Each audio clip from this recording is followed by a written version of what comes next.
شلونكم؟ اليوم جيتكم بطبخة جديدة اللي هي البرياني الهندي على طريقتي أنا الخاصة. نبدأ نصلي على محمد وآل محمد ونقول بسم الله الرحمن الرحيم. وأقول لكم المكونات شنو. عندي هنا أنا 500 غرام تمن نص كيلو، عندي حبتين بصل، حبتين طماطة، هنا أنا عندي قلاص لبن، وهنا أنا عندي نص دجاجة، وهنا أنا التوابل هاي عود قرنفل، دارسين، عندي بهارات مال دجاج، فلفل حار، كاري، ثوم وبصل وفلفل اسود هم خاشوقه وكزبره، وهاي عندي اني البهارات العثمانيه. هسه نبدا المكونات اجمع لكم اياها واشوف لكم.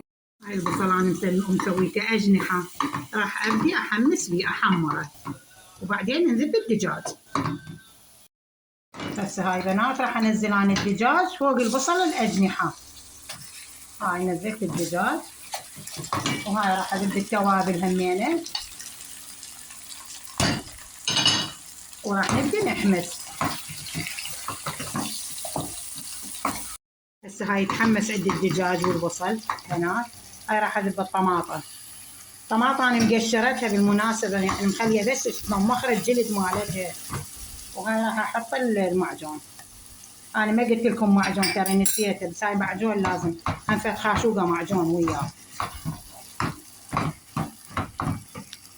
وهنا انا حبتين نمو بصرة، ونظل نقلب الى ان تصير صلصة على الدجاج. هسه هاي راح ادير قلاص مي، هاي قلاص مي نخليه يتسبك.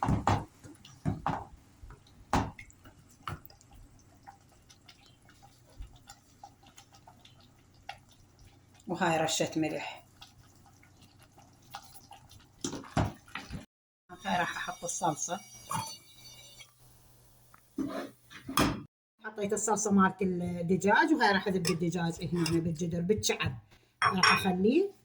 هسه اشوفكم وراح اذب هنا هسه الرز فوقه.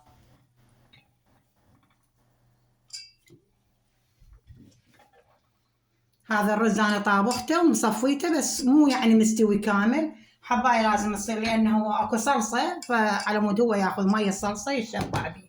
راح اذب هنا شوية اللبن.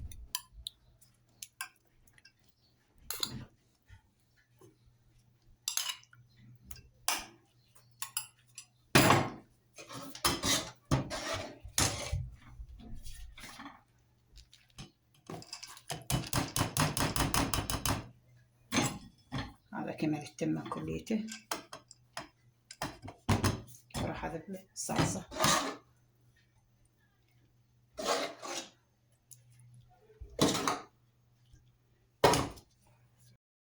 هسه هاي الطبقة الأخيرة بنات، هذا التمن، وهسه لازم أهدره. بالمناسبة اللي هو هي يصير ترى هذا طبقات، هذا البرياني يصير طبقات مع الدجاج. احنا طالما احنا قليلين، عددنا 3 نفرات، انا مسويه نص دجاجة. انتو هي اختيارية بكيفكم، تحطون دجاجة تحطون أكثر، هاي بعد بكيفكم انتو، وتتكبسوه هيك وتخلوه يتهدر. هاي هسه جهزت الطبخة مالتنا. إذا عجبكم الفيديو لا تنسوني باللايك والاشتراك، وسهمكم العافية.